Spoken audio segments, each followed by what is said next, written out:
a whole lot of people blocking at him. And now Evans, number 56, gets outside and squares up on the rookie Dunbar and drills him. First guy there, though, was again weak safety, Wes Hopkins. 3rd and 6 from the 26. Eric Martin signed just this week in for the first time. He's in that set to the left, the 3 receivers to the left, and a timeout called by New Orleans. So the Saints face a big 3rd down when we come back with 3:48 to go in the first. Philadelphia 6-0, driving on its first possession. Jim Nantz along with Dan Fouts. 3rd and 6 for the Saints here, Dan. Yeah, Hebert had to call timeout that time because the play clock had run all the way down to just 4 seconds. Not enough time to move his receivers around. Hilliard on 3rd down, flanking Hebert out of the shotgun. 3 receivers to the left, Carroll to the right. Now they'll swing over Eric Martin, and they'll stick it in the belly of Hilliard. Trying to fight near the first down yardage. He won't get it. He'll be about a yard short.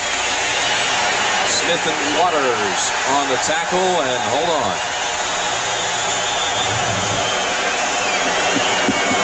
Remember last year, these two teams got into it after the game was over.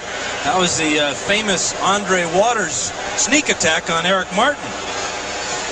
It was the game won by the Saints here, 13-6, where they forced 6 Philadelphia turnovers.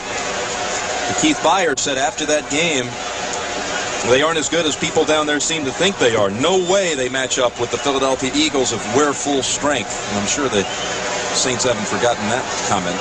Now, when you talk about full strength, what Byers is talking about there is that when they have Cunningham as their quarterback, the defense now has to defend against 11 people, not just 10 as it is with most NFL teams. It's more like playing in a college game where you have a great athlete playing quarterback who can really run with the ball. 39-yard field goal attempt from Morton Anderson, fighting tendonitis in his kicking knee.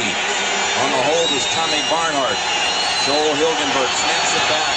Morton Anderson. Still good as ever.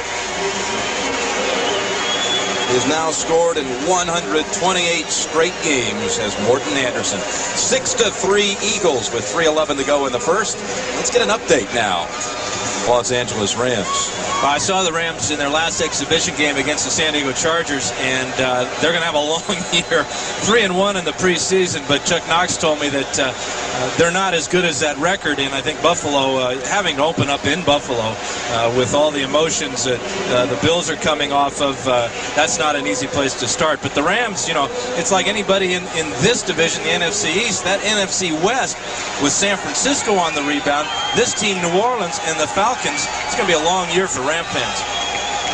We saw Herschel Walker trotting back to field this kick. Already 5 carries, 43 yards for Herschel in the first quarter, plus he caught a pass for a touchdown. They averaged about 8 yards per rush in that first drive as well. Anderson's first kick went midway through the end zone for a touchback. Another big boot. Same spot, Sikahema will down it.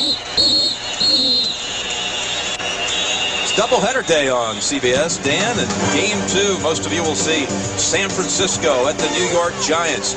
Some will watch Phoenix against Tampa Bay, but the 49ers and Giants meeting on opening day for the 2nd straight year. And at quarterback this year won't be Jeff Hostetler for the Giants, it'll be Phil Simms. Big, mysterious go-doings there in New York, keeping the old quarterback thing quiet to the last minute. Dunbar, a little stitching, thankfully not through the skin, but through the jersey.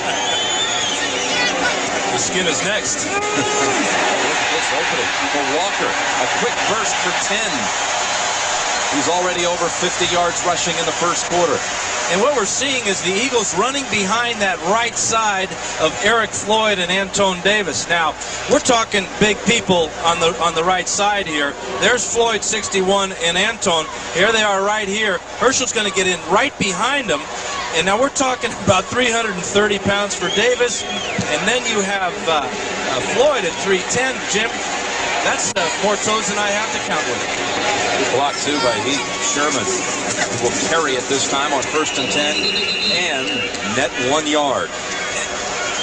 And that's the way this game is going to be, I think, Jim, is you're going to see a big play for Herschel, and then maybe the Saints will rise up and make a stuff in the backfield as they did that time. But this offensive line is one that has a brand new offensive line coach in Bill Muir. He's really concerned with building their self-confidence, especially the confidence of Antone Davis. He wants this big #1 draft pick of last year to get off early, get a lot of success early so that he doesn't have those confidence lapses. 2nd and we'll call it 8 as Walker comes out in motion.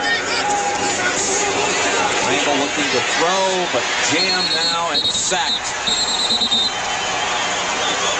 Sacked for the 2nd time. Frank Warren and Ricky Jackson in there. And well, can we point the finger to that right side again? Well, this is where Antone has a lot of troubles. Number 78. Look how quick that Ricky Jackson got off. Real wide. And then Jackson with a lot of strength there. I'm not sure Antone wasn't quite ready for all that muscle. As he pushed him away, got in on another sack. They really got him up the middle. Frank Warren bulldozing through the inside. And it's 3rd and 15.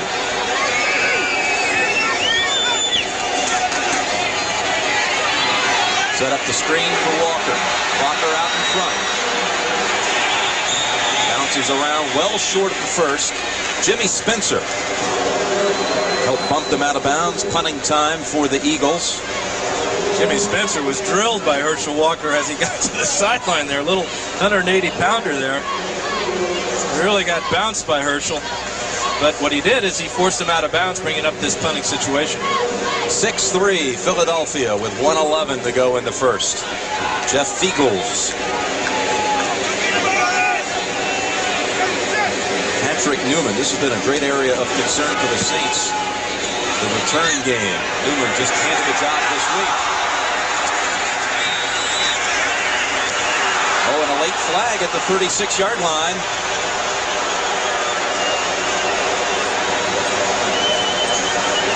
Rookie Mark McMillan had a real quick shot at Newman. Slid by him. Personal foul against the Eagles. And the Saints will set up right around midfield.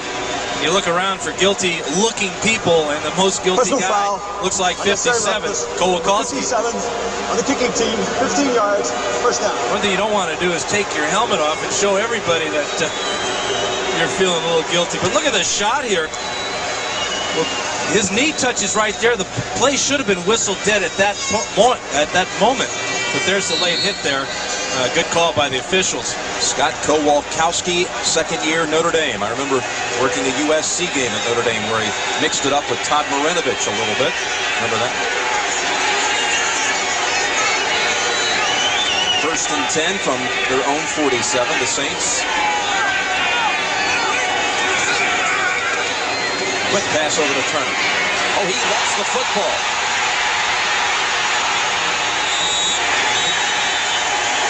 That ball was perilously close to going out of bounds.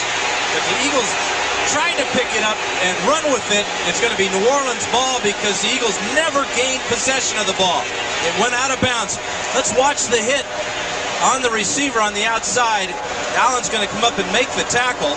And then he's going to get help from his buddies there. Looks like Clyde Simmons, 96. And now Byron Evans kicks the ball out of bounds, and it's going to be New Orleans ball.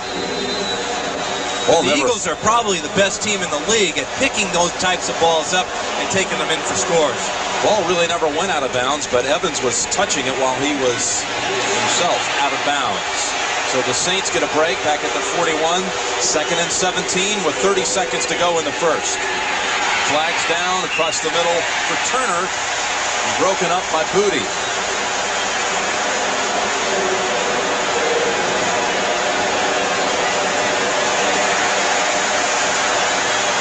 Now we're seeing some of the early season mistakes here, fumbles and penalties against both teams. Illegal motion, number 89 of the offense, never set. Penalties declined, 3rd down. You talk about the Eagles being the best maybe at scooping up those loose balls. Last year, the defense scored 4 touchdowns for Philadelphia. It seems to be an every-year occurrence. Well, they have outstanding athletes on that defense that they like to get some headlines themselves. 4 receivers.